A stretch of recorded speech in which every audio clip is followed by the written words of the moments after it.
Good morning, everybody, and a good morning it is, Mr. Lou. It is. Excellent. How is it out? Oh, this I Haven't can. been out in a couple hours. I love it. Absolutely love it. It gives you energy. You know what I mean? Yep. It makes you want to do things. When it's hot and steamy and humid, I hate it. I don't know how people can live in that crap 52 weeks out of the year. I really don't. It would drive me crazy. Yeah. You know. Well, luckily you don't have to. Luckily, yeah. No, we live in a nice part of the United States, I think. Yeah. To me, Except you for got January and February. everything close. I mean, you can get in your car and you travel through 3 states in 45 minutes. Yeah. I mean, it's nutty. You have the beach, mountains. This is it. Canada in 4 hours. All about. Yeah. How's everything on the island? Windy, as usual. Very windy, huh? Yeah. Yeah. But What do you everything's heat your house with? good. Electricity now. Oh, you're all electric? Yeah, it was propane before, but got the mini splits put in. And it's excellent in the summer. Okay. Not, costly in the winter, but excellent in the summer. Cool. Yeah. Cool. Yeah. That storm we had off the coastline, did it do any damage to the sand or no? Yeah, I mean the area inside the mouth on Reservation Terrace. I don't know if you're familiar with it. They put millions of dollars worth of sand down, especially on the north side of the music hall. Going toward Hampton, and I don't get it. I look at the rocks. Tom, join in the conversation over here. Tom Spitalere, everybody. Tom is a paranormal. He's going to be our in-studio guest, and it's always a pleasure to have Tom on board with us. You know the rocks, right? Salisbury Beach. Why don't they put a whole section of rock, just like they have going out at the rocks at Salisbury, to protect the sand? It would do just the opposite, because it would block the sand. They can build the jetty so the sand will pass through it, but it's still, the whole replenishment of the sand comes from sand moving down from the north to the beach. That's what the problem in Plum Island is, because the 2 jetties they put up, they screwed up the north jetty so it doesn't pass sand through anymore. Yeah, I remember that. Yeah. That's why they have all those problems. But Boy. Sand migrates, so you don't want to block the migration. They block the migration to keep it out of the mouth of the Merrimack. They don't want the mouth of the Merrimack to be closed, so that's why those. Well, that's a rough area. Yeah. Boy, oh boy. That's probably the roughest area. One of the most deadly pieces of water anywhere. Yeah, you think about it. The Merrimack is one of the fastest running rivers. 119 miles downhill from the mountains. Now you got the ocean. I mean, something's. You got 2 forces meeting. Something's got to happen. Yes, 2 big forces meeting. But I just thought maybe putting some big boulders there would help protect the landowners that are there, because I think putting in sand within a year or two, one good northeaster, you're going to see millions of dollars of sand go someplace else. Yep. And that may create problems too, because it creates a sandbar where there wasn't one. But anyway, well, enough of that. Enough of that. This guy. Yeah, you. Me? Yeah. Oh, okay. I know who you're talking about there for a minute. I can't believe how busy. I thought you were talking about Salisbury. Salisbury, yeah. Yeah, I thought you were talking about Salisbury. A little humor, huh? Look at Tom making the appearance here in the middle of the busy. This is Christmas for him. Yes, this is Christmas 1 for me, correct. Christmas 1 for you. I have to book them a year in advance. I believe it. Yeah. Busy. Tom, you wear many hats. I do. You have, how many podcasts are you doing now? I do one at HC Media. I do that's a TV show, Cable Community Access TV. It's HC Media, though. They got rid of the access end of it. Okay. So I do a TV show there. I do a TV show in Lawrence. Yep. And then I have a podcast, a weekly podcast called The Paranormal Zone, where we interview people from all across the world. This week, I just interviewed a retired meteorologist about UFOs that worked at NASA.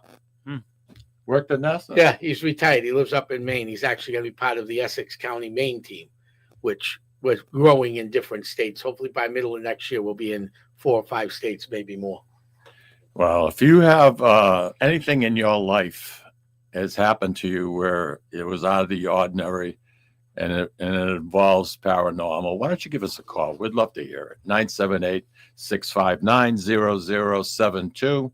Tom can answer any question. I keep asking him someday, why don't you bring in a couple of your tools so we can see what you use? But your favorite, and you told me this once before, the dowsing rod. The pendulum and the dowsing rods, both of them. Those two. Yes. They're the two simplest things. Mm-hmm. Correct. And that's what you rely on the most. Yes. Mostly the pendulum now. A pendulum is real simple. You can use anything. Put a paper clip at the end of a piece of string, put a washer, a nut, anything that's heavy. That's all you need. They have stone pendulums, wooden pendulums, iron pendulums, quartz, all these different types of stones. Now, pendulums have to call to you. If you don't have them calling to you, when you go to any store, I'm not going to push one over another. There are a lot of great stores that sell them from here to Salem, Mass. In fact, in Salem, Mass, almost every store got one. But you got to make it's a tool. So you got to feel it's working with you. Same with the dowsing rods. It's just don't go there and go, oh, look, that's a pretty stone. Or look, that's wood. I like wood. I'm going to buy that, take it home, and I'm going to ask questions. It's going to work. No, that's not the way it works. They call to you. Really? Yeah. So you got a pendulum. A pendulum. The stone doesn't make any difference, No. right? See these things around my neck? These different chains? Take your finger off it. Any one of these chains, it doesn't matter. Really? I can use this as a pendulum. Maybe we get back off air. I'll do, since we're on both here, because I got to take this headset off to get to these. We'll do something when we get back. I'll do a little pendulum thing with you. How's that sound? Just because I got to take the headset off and I don't want to mess up the show this morning. I was reading not too long ago, Tom, that in the United States, over 50% of the population believe in paranormal, but only 20% will admit it publicly. Yes, because there's still a stigmata out there about the paranormal. People are afraid. I do talks all the time at libraries. The first question I ask is, how many of you live in a haunted house? Raise your hand. Okay, maybe there's 20, 30 people there. 3 or 4 might raise their hand.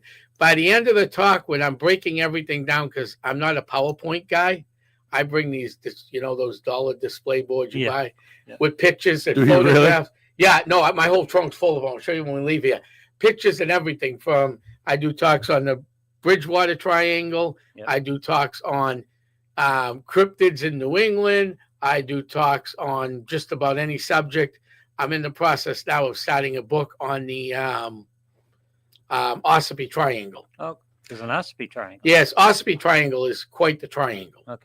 Okay. It goes from Salem, New Hampshire. That's a big triangle. To Jackson. Yeah. Back down to Somersworth, back to Salem. That's one of the largest. Bennington's almost the same size, but Salem, I mean, the Ossipee Triangle's got everything in it. UFOs. I'm not a big fan of the new word UAP, but UFOs, Bigfoot sightings, dig malls, which were cats that were spotted in the 1830s, 40s, and 50s. Big cats with a ball on their tail, and their tail's real long. So I imagine you got hit with one of those. Tommy things. Zeppelin. Oh, no, I'm sorry. I'm sorry. Who? I get confused. Oh, so there's all these things that go bump into the night. How did you get interested in this? I'm dying. I don't think I've interviewed you a few times. Yeah. Well, when I was a kid, I could always say, I'm not a psychic. I'm going to tell everybody right now. I have friends that are psychics. I have team psychics that are great. I've worked with some of the best psychics in New England. But every once in a while, I'll feel something. Get tugged at something out to dinner. Well, in fact, right up the street from my house, I get tugged every time I go there to eat. Well, I haven't been there in a while since the fire, so I don't know if it reopened. The Wyndham Restaurant, I get tugged at. We know that's haunted from another show here. Ron Kolick did great work over there. Down the street from that is the barn. He owns 3 of them. Common Man in Salem, Common Man in Concord have both got paranormal activity. Waitresses have told me, but no one wants it investigated. So I'm just going by what people tell me. You know, the Wyndham restaurant, as you alluded to, they did have a pretty serious fire, but they've cleaned it out. They're adding a big addition to it. But when I first moved up to Wyndham, 1984, I believe, That was all woods back then. I think the population was like 6,000. Now it's 14,000 and change. And unfortunately, there's a couple of big developments going on, and one is by the Common Man. And there was a beautiful woods, just gorgeous. And it ran right parallel with 93 and the Common Man. And they went in there, and within 2 weeks, cut everything right now. Boom, everything's gone. Every single tree. Right. Now all the animals right. that used to live there. I mean, it bothers the living bejesus. Oh, it bothers me when I see it. And that brings up a good point. He just talked about an area that was clear cut. You know how many times I get a phone call going, "Hi, you Tom? Yes. How can I help you? My house is haunted and it shouldn't be." Shouldn't be? Well, why shouldn't it be? And that's my question. Yeah.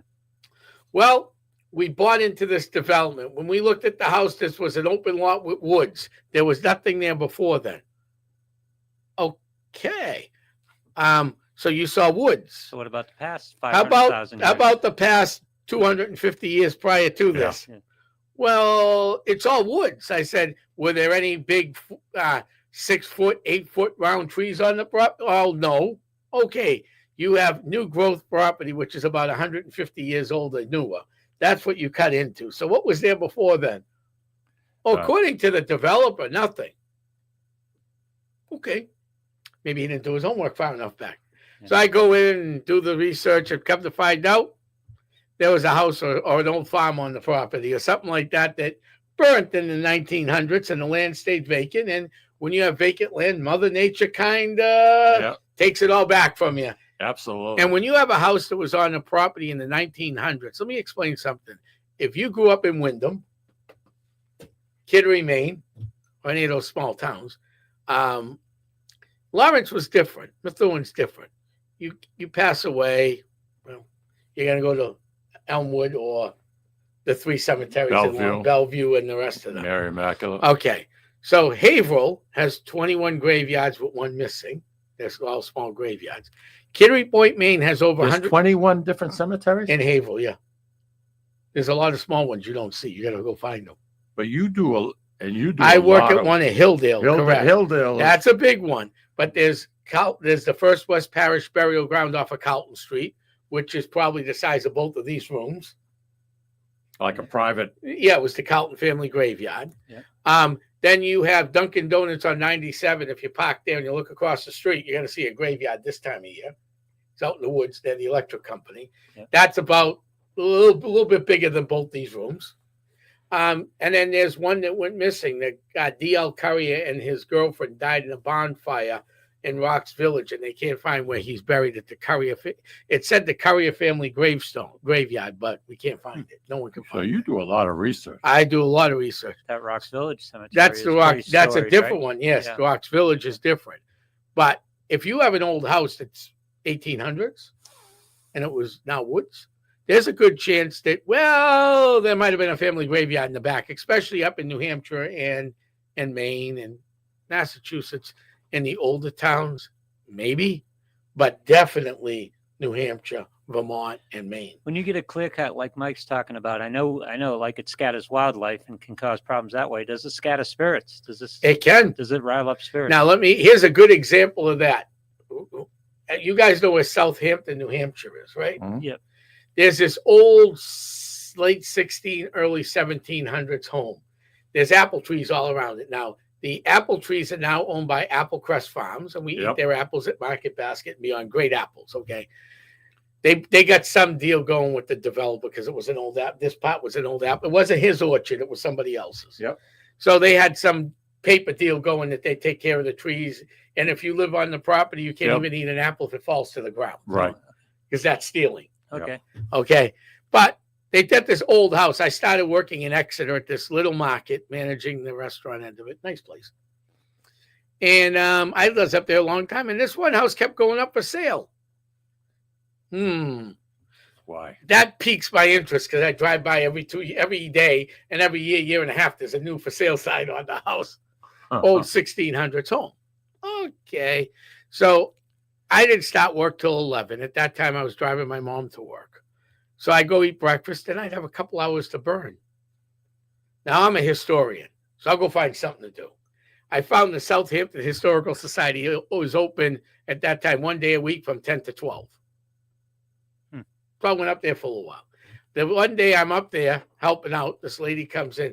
Anyone know anything about ley lines? Those are sun lines, energy lines. They're all looking at each other because these are all nice people, but, retired volunteers you find in old New Hampshire museums, right? Or any old small town museum. I'll help her out with it. What's the problem? She goes, well, I own a brand new house and I have A, B, C, D, E, and F, and I don't want anybody investigating it because I don't like strangers running through my house. That happens a lot. No big deal. Yep. So I did some research on the house and saw there was an old barn. There was an old barn there belonging to the front house. While I'm talking to her, the lady from the front house walks in, the old house. I don't know why my house is haunted. And I go, oh, you were two neighbors. And they looked at each other. We're neighbors. I own the house right next to this house. Okay. I looked at them. I said, get a copy of the deed? The original deed now, not the deed that, you would sign. Yeah, we got a copy here. That's great about New Hampshire museums. They have a copy of a lot of the older pre-colonial, colonial homes. They have copies of it or did the original deeds. I looked at the deed. I read it. Well, I can't read this. Well, I read Old English deeds all the time. I'll shorten it. It says, the land is supposed to stay in the family in perpetuity. Yep. Okay? Which they didn't do. 17 generations later, it's sold. Right. Now, in old deeds, unless you're John Hancock or Samuel Adams or somebody with an education, how do you think old deeds were signed? X. X? No. Oh.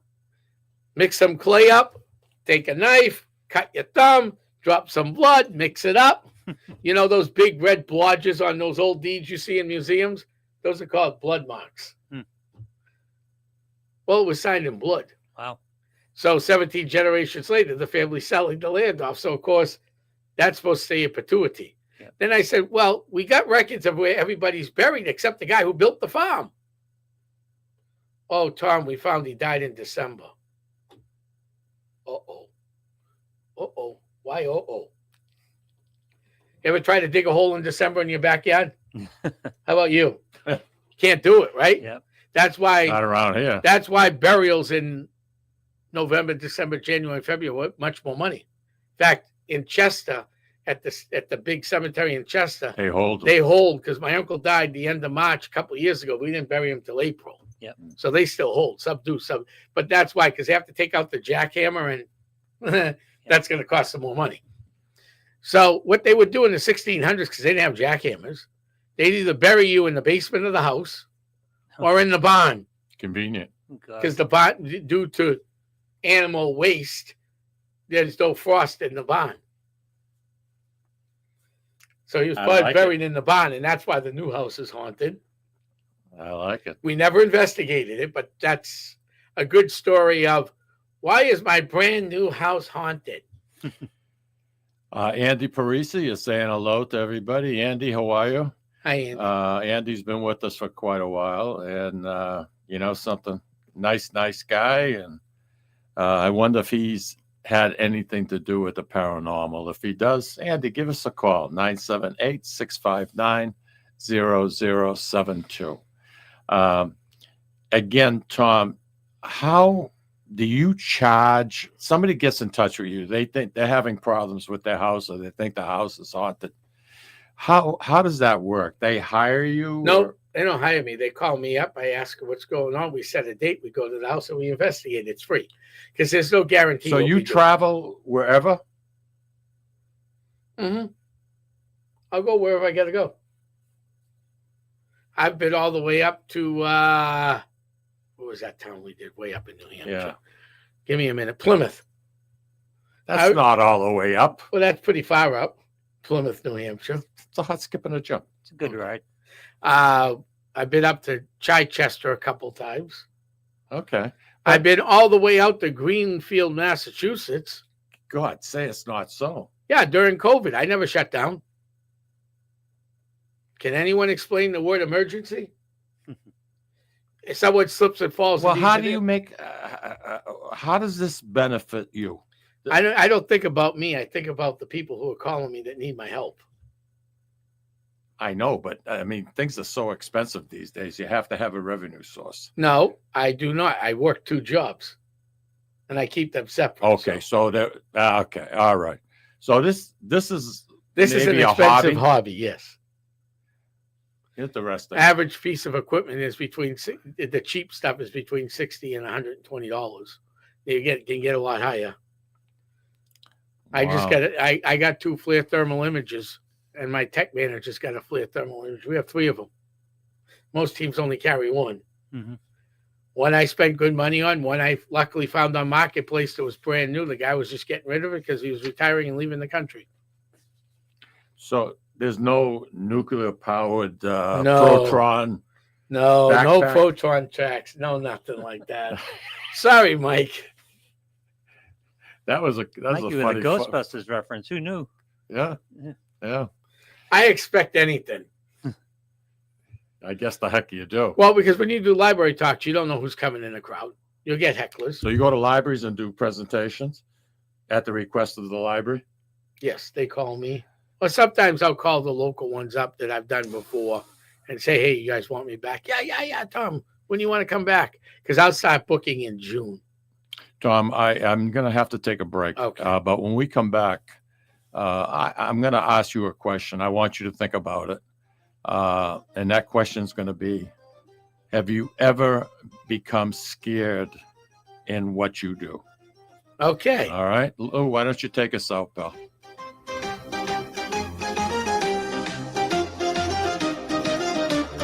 Ciao, this is Esther of You, Me, and Sicily. I want to talk to you about Tommy Amin and the great staff at Butcher Boy Market. Families, foodies, and home chefs come together at Butcher Boy to talk good food and create traditions. They offer the best in quality cuts of beef, pork, lamb, poultry, and restaurant-style steaks and chops. Produce? All of their produce is hand-selected to complement any meal or even to make it your main course. Their deli serves fresh roast beef, turkey, and beautiful imported Italian cold cuts, cheeses, and antipasto. And don't forget the Butcher Boy Bakery, featuring sweet delectables from all over the state, as well as their very own bakery. That's Butcher Boy, where the secret to a great steak is, of course, the steak. Located at 1077 Osgood Street in North Andover, Massachusetts, in the Butcher Boy Plaza. Ciao!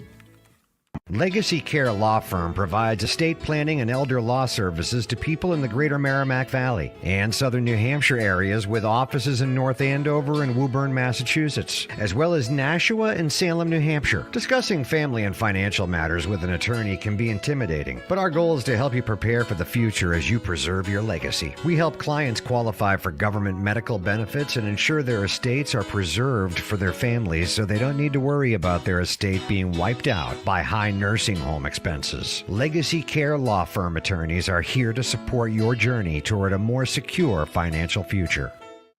This is Tom Zappala. Located in the heart of downtown Haverhill, the Haverhill Beef Company is a full-service, old-fashioned butcher shop and meat market that continues to be a valued family tradition since 1952. Peter and Monica Carboni's Haverhill Beef offers individualized service from an outstanding selection of marinated sirloin tips, homemade sausage, marinated chicken, and thick, juicy Chairman Reserve steaks. Your family deserves the best, so call Peter at 978-374-4795 or visit their website at www.haverhillbeef.com.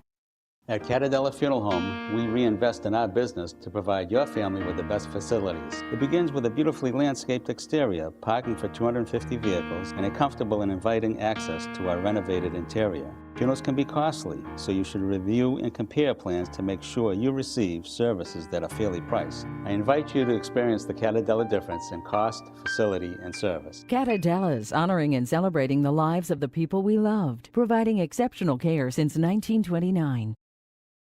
Italian artisan cuisine combines simple, fresh ingredients with time-honored preparation to create an incredible culinary experience. At Tuscan Kitchen, located in Salem's historic Depot District, talented chefs prepare everything in-house from scratch for all to see. Guests enjoy their meal literally in our kitchen as food is prepared right in front of you. Wood ovens burn from morning till night, roasting vegetables, baking bread, and firing delightful thin-crust pizzas. Prime steaks are seared on a wood grill. A rotisserie slowly roasts marinated whole chickens and lamb, while a pasta maker creates fresh fettuccine. More than just artisan cuisine, Tuscan Kitchen features the wine bar, live entertainment, weekly wine tastings, and elegant private dining and event space. Call 603-952-4875 or visit TuscanKitchen.com to make a reservation and learn more about the culinary adventure that awaits.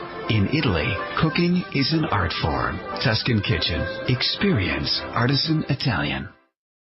Orthopedics Northeast and Essex Orthopedics have joined forces as Mobility Bone and Joint Institute to bring improved access and outstanding medical care. While our name has changed, our dedication to exceptional care remains the same as it has for the past 30 years.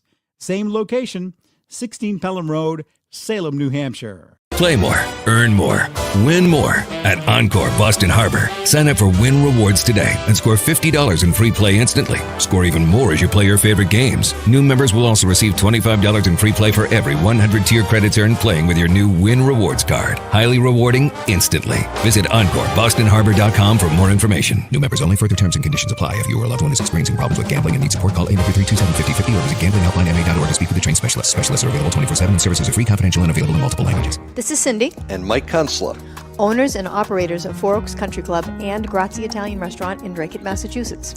Grazie Italian Restaurant is the hidden gem of the Merrimack Valley. Why is that? We have an incredible chef, Oscar Figueroa. In the words of local famous chef and restaurant owner Lydia Shire, Oscar thrives on hard work. He is capable and gifted. No one makes better food. Scallops, seared to perfection. House-made ravioli with farm-fresh local corn. And buttery, tender, lazy man's lobster, just to name a few. You have to come experience Grazie Italian Restaurant for yourself. Grazie Italian Restaurant, located at Four Oaks Country Club, 80 Meadow Creek Drive in Drake, Massachusetts. Hope to see you soon. And we are back. We have Tom Spitalere here, and a lot of you know of Tom. You've read articles about him. You've gone to libraries and listened to his presentations. You're going to do how many presentations during the course of 2025 are you going to be, do you think you'll end up with? I don't even know. It's hard for me to keep track. I know this month we did 31 in 31 days. And there might be one more being snuck in next week. I waiting for a phone call. Wow. Now, you guys just moved. You're on Canal Street. Right. That's the TV station, not the paranormal. That's the TV station. Correct. What is that show, the paranormal show you do? Do you have a co-host? The Paranormal Zone, which is the podcast show, I do have a co-host. His name's Bob McDermott, longtime friend of mine. He had his own radio show up in New Hampshire. He's from Chester. Chester. Very good friend of mine. The TV show that I do, the Paranormal News Hour, it's called in Lawrence, and in Haverhill, it's called the Essex County Ghost Project TV show. Is co-hosted by my science and tech advisor, Bill A. Oh, okay. And he's one of the best, if not the best, technical person in New England. No, I got the best. As far as paranormal equipment is concerned. That's better. You talked about a dowsing rod. Does it have to be made out of special wood? What's the scoop? Okay, dowsing rods and pendulums don't have to be made out of anything. I had this lady who stopped coming. I think she got sick and then maybe passed on. You probably scared her to death. No. She came for years, and I've always wanted to buy a dowsing rod off of her. She used wood like the Native Americans did. I've never had a wooden dowsing rod. I don't have as much luck with dowsing rods as I do with pendulums. Wow. So you have one right there. Yeah, but you had a question beforehand, didn't you? Did anything ever scare me? Yeah. Oh, yeah. Yeah, I'd like to hear this. How many years now for you doing this? Well, I started Essex County in November of 2007, And before that, I was with another team and on my own, and with the same team on and off and on my own. Quite a I while. started off with a 110 film camera and a cassette recorder, which I still have both of them. That And I doesn't still surprise actually me. use a cassette recorder because I like cassette recorders better than digital because they move at a slower pace, so you're better off picking stuff up. So let's get back to the scary thing. So I'm at the haunted Sandown Meeting House running a. Oh, the old Sandown the old- Meeting yeah, House. we do all the fundraising at the Sandown Meeting House and the Sandown train station in the Sandown Triangle.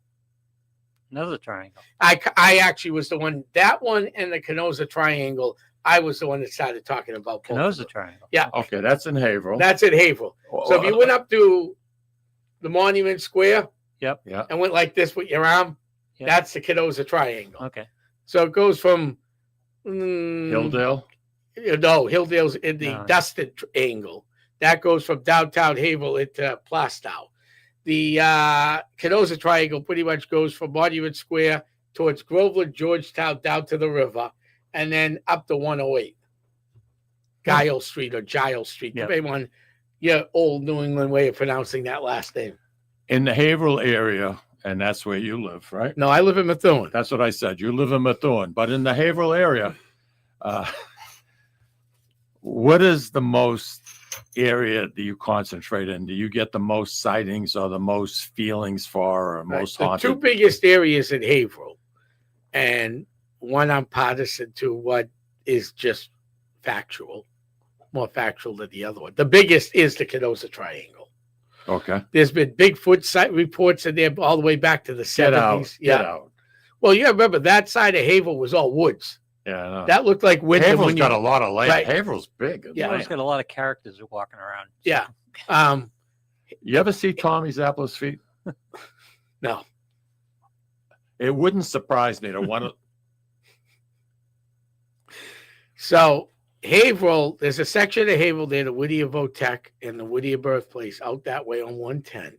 Yep. That was when you moved to Wyndham in 1978, it was probably more No. dense woods. 1984. Oh, 1980. Okay. It was probably more dense woods in that section of Haverhill than in Wyndham. Really? Yeah.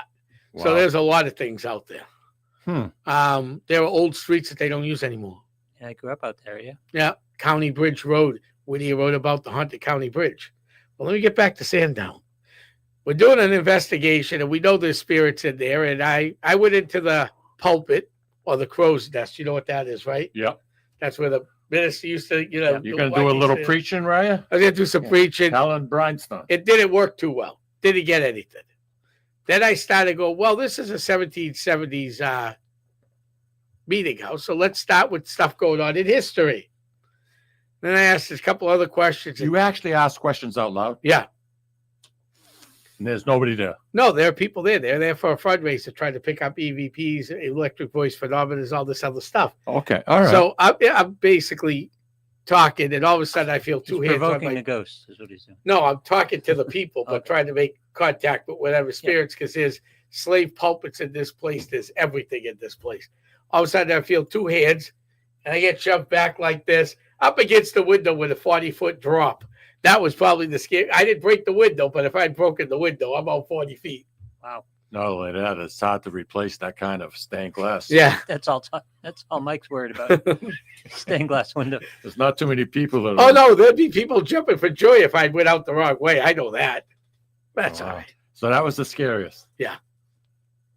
Wow. You mentioned Native Americans. I would think that the spirits of a lot of Native Americans, especially in some of these rural areas, it must be, you get readings or not. Yeah. Yeah, but not just Native Americans. No, I'm just saying, you mentioned the word. Right. But I'm going to mention some other words. Might blow your mind. Go ahead. Lay it on me, brother. The Phoenicians, the Druids, and the Vikings. Okay. How do you the research Phoenicians? something like that? Well, psychics and the other day, where did this You're private? not a psychic. No. Psychics I work with. Okay. Okay. Get that clear. Psychics I work with. We were in a small town in New Hampshire. We got a big case that I cannot talk about at all. Oh. I'm just going to say small town New Hampshire. Okay. This There's has a got lot a of little bit things of that go everything. on in Chester, New Hampshire, let me tell you. It's not Chester, but I'm just letting you know, just in case somebody from Chester's listening going, well, no, it's not, definitely not Chester. Used to be a lot of inbreeding up there. Okay. So I'm serious. I went with the pendulum. That in Seabrook. A lot. Okay. Okay. I went with the pendulum, and we went out back near a river. I'll say a river. There's many rivers in many towns. And we heard chanting when I started asking questions. There was nothing out there at night but chanting. Then I asked in one part of the land, are there any Vikings here? And I know you're probably not going to get that answer here, but we'll do a pendulum exercise in a minute. My pendulum went like this as soon as I asked. I went closer to the client's house. I asked if there were Vikings, got this, which is no. I asked if there were Druids. It went like this. Now, fact. Ossipee Triangle. Salem, Master, Jackson to Somersworth, back to Salem. Big error. There are stone structures all over New England. Mm-hmm. Breaking news, they got a great one in Salem, but it's not the only one.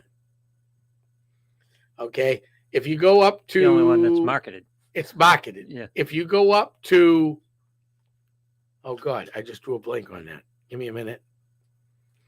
Not Hampstead. What's next to Hampstead?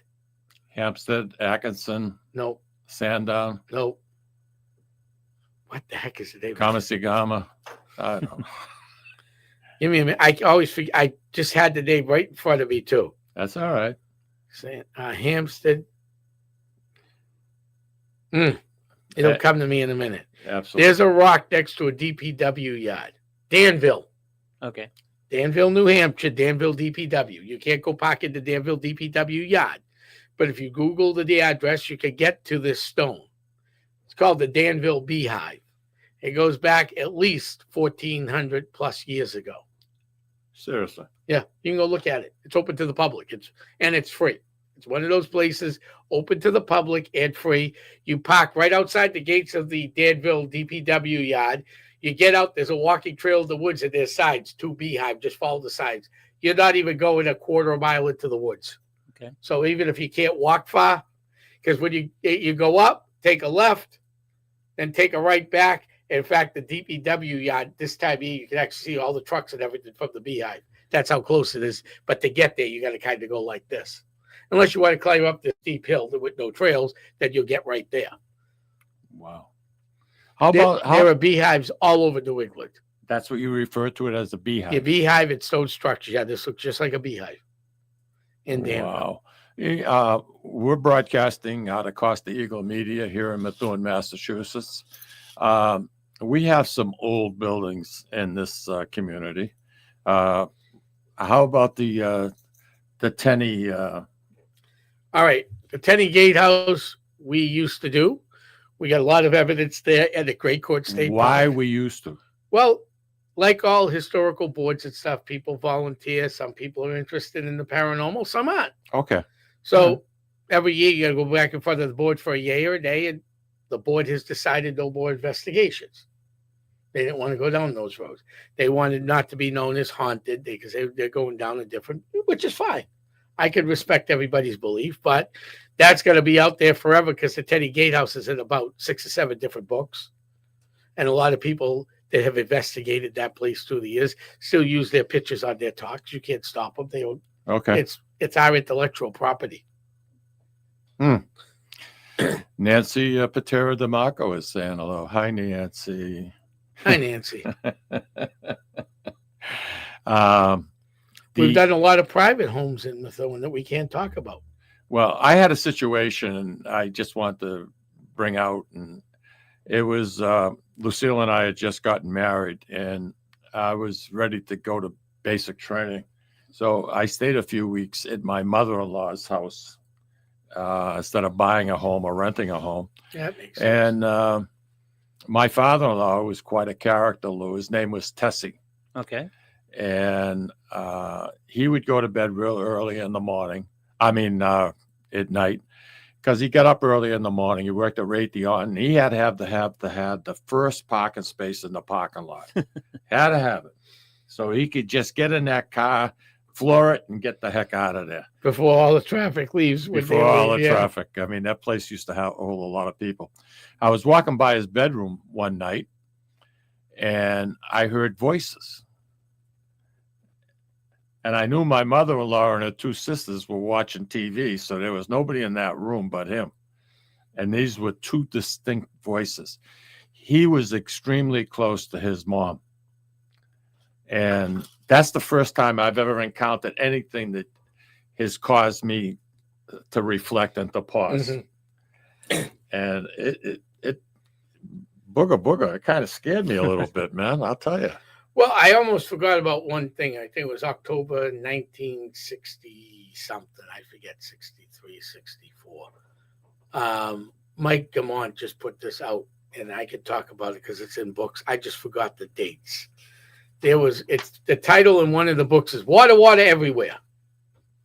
The old Martin tree farm up on House Street. Okay. One day had water spouts shooting out of walls, the couches, and everything else. Right, yeah. No. The police, the fire, the building inspectors were called. The national media was showing up.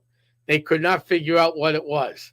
So they left the house and went to his mother-in-law's house on Andover Street in beautiful South Lawrence. Thank you. And still beautiful today. The water spouts started there. With no pipes? With no pipes bursting, no nothing. They didn't know what caused it. Then all of a sudden it stopped just like that. He said there were no more water spouts anywhere. And they went on living and had no more problems in that house. But every year the Eagle Tribune would do stories about haunted, like Essex County. Remember those days? Yep, absolutely. And the tree farm was always in it. It's in a book called The Encyclopedia of Haunted United States. So if you look up the Massachusetts section, there's a little write-up in there. It's in another book titled Water, Water Everywhere. And then I guess somewhere in South Carolina, I saw the article online on Mingia Valley Memories, or Mingia Valley, one of those two. Mike Gamont, I don't know if you know him or not. I do not. I think he's one of he put a story out from a South Carolina newspaper that was talking about that poltergeist activity. The accuracy of the paper down there was wrong. Whoever wrote that did not finish their homework. They must have wrote it as a Halloween story, or there might have been some poltergeist activity down there at the same time. And they're like, oh, never heard of this. And this guy was just Google searching and found water, water everywhere and decided to write the story. I don't know. Maybe. But it was in a South Carolina newspaper. All right, Tom, I'm up against a break. Okay. And we come back. We're good till noontime. So stay with me, brother. We were just touching the surface here. Yeah. All right, Lou, take us out, buddy.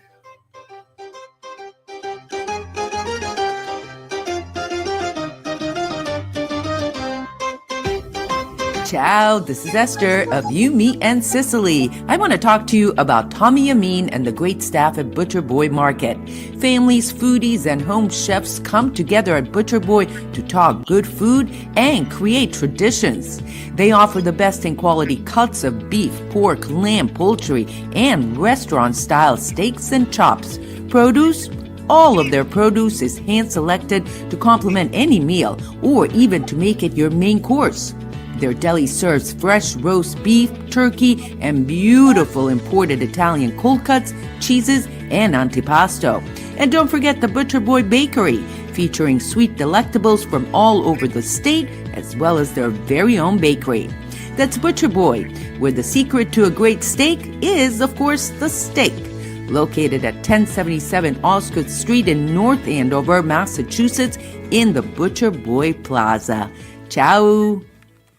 Legacy Care Law Firm provides estate planning and elder law services to people in the greater Merrimack Valley and southern New Hampshire areas, with offices in North Andover and Woburn, Massachusetts, as well as Nashua and Salem, New Hampshire. Discussing family and financial matters with an attorney can be intimidating, but our goal is to help you prepare for the future as you preserve your legacy. We help clients qualify for government medical benefits and ensure their estates are preserved for their families so they don't need to worry about their estate being wiped out by high nursing home expenses. Legacy Care Law Firm attorneys are here to support your journey toward a more secure financial future.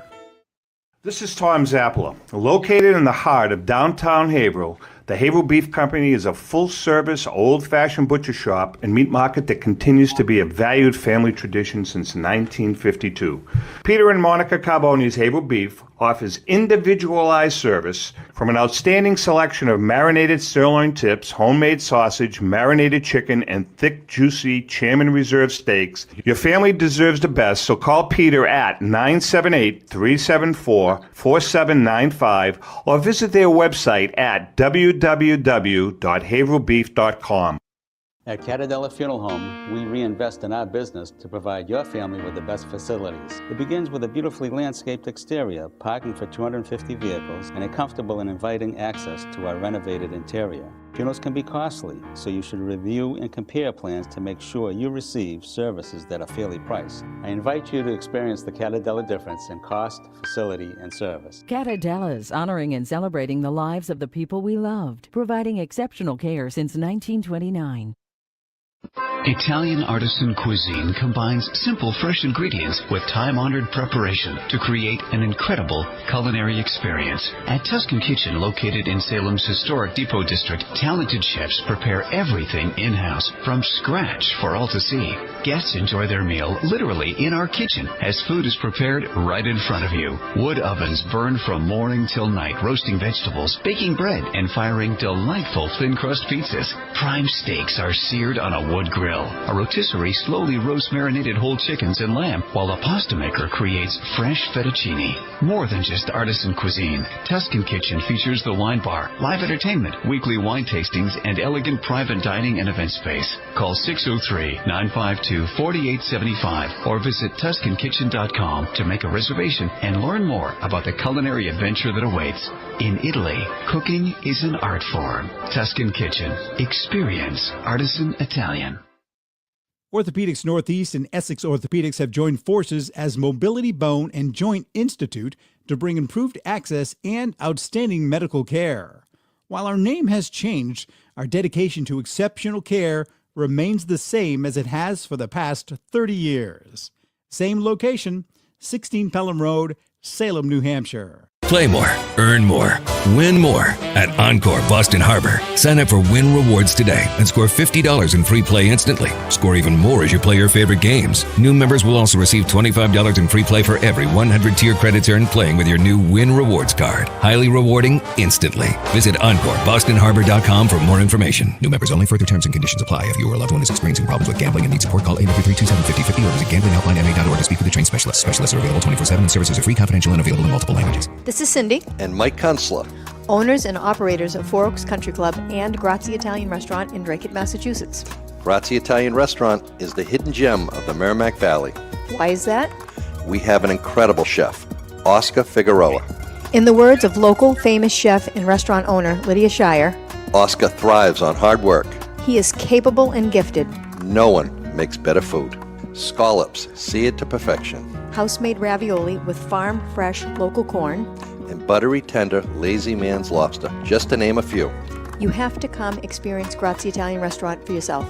Grazie Italian Restaurant, located at Four Oaks Country Club, 80 Meadow Creek Drive in Drake, Massachusetts. Hope to see you soon. Take pictures of New Hampshire residents after that. And we are back. We were talking over here like crazy. What do you got in your hands there?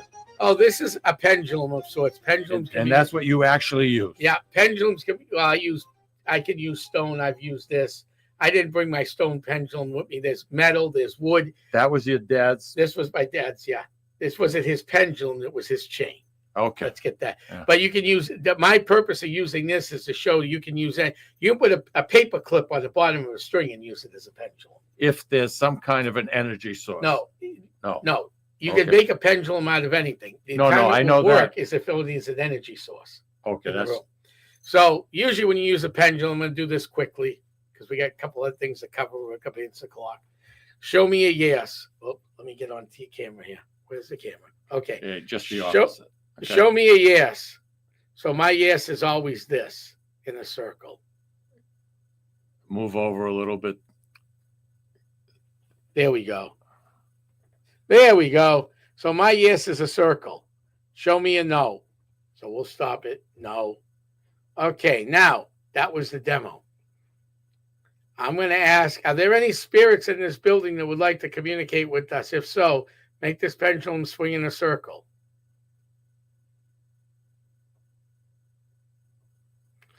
So I guess they were right about this building. Bruce Arnold. Stop.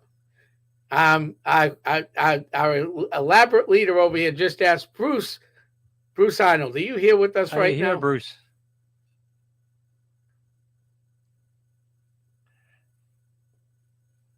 So we got a yes on Bruce. Okay. Wow. Now people may think that you're moving your arm to make Right. that. That made it a little harder because my arm's in a weird position. Plus, you got banged up pretty good. The Yeah, other day. and I was rear-ended in a car accident Okay. recently. Usually you hold it down near your waist, so if you're standing up, your arms, You can't move. it's harder to move it. So Yeah. if you're standing up, let's see if I can do this. The pendulum's going to be really down near your belt line. Okay. All right. I just, because of the setup in the room, makes it a little more difficult. But Yeah. basically, that's a pendulum. I get it. What else you got going on? Well, we got big events coming up next year in Sandown. We got a big event this weekend, our final ghost hunt of the year at one of the most haunted cemeteries in New England, Hilldale Cemetery. Starts at 6:30. Maybe you can make it for this ghost hunt. 6:30 Saturday night. $10 a head. All the money goes to keeping Hilldale Cemetery going. Do you have any recurring characters at Hilldale? Recurring spirits, yes, Yeah. we do. We have a lady in white that shows up all the time, a couple kids that show up all the time, and then we have a couple portals in the cemetery. Portals are doors to the other side. Portals are doors To the other side. They open, they close. They happen in private homes, public buildings, and businesses sometimes.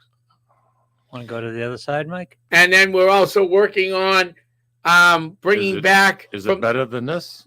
From the fires of the Phoenix, the New England Parafest is going to make its way back next year. Oh. We took a couple of years off, one because of COVID. We did do that. We put in 150, 200 people into a room. Probably wasn't a smart idea during the height of COVID. There's more and more people like yourself that are taking this up and treating it very, very seriously. What do you contribute that to? People have experiences and they want to find out what happened to them and why. And then along with helping people, I did this to help people and try to figure out some of my own stuff. And it went as a once a week, couple times a month thing when I first started, to every weekend going out driving before I started working on weekends to different haunted locations with my 110 camera and cassette recorder, to joining up with a great team out of Drake for a little while. And then I decided one day it was, you can only learn so much, and it was time to go out on my own. No ill feelings, no nothing. It was just time to go. I feel your passion. Yes, I do. I feel your passion. I mean, you're very, very involved, and you're loving it. Oh, I do. I always said this. I have two jobs right now. I keep all my jobs separate.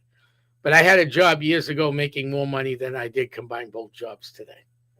But the job got ridiculous. But it's, the stress got flexible. Right, So exactly. But the job, this was before I got real active. But the job was getting ridiculous. The stress was too much. It wasn't worth, the balance sheet. You look at a balance sheet. And I said, yep, it's time to move on. And I do that even on boards. I'll stay on the board for as long as I want to. But when it starts getting no fun anymore, and I don't mean, okay, people making fun of you, people like that crap doesn't bother me at all. I'm talking about. You get a lot of that, or not as much anymore? I did for a while. The last year or so, it hasn't been that bad. Maybe once or twice. And it's really, in the beginning, there were concerns. There were people that knew what they were talking about, non-believers that you could say, okay, they got a valid point. Yeah. The non-believers I'm running across now are more like the YouTubers. Yeah. They're looking for numbers on their YouTube page, and they just want to make you a number. I don't even acknowledge them. Smart.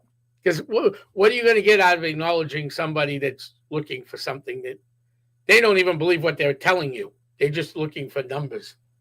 And that's what's everybody's got an agenda. Right. And that's the biggest right now. The only issue I see in the paranormal, we run into this a lot when people call me in because I'm a serious guy. They're like, wow, you didn't ask to bring a YouTube page with you.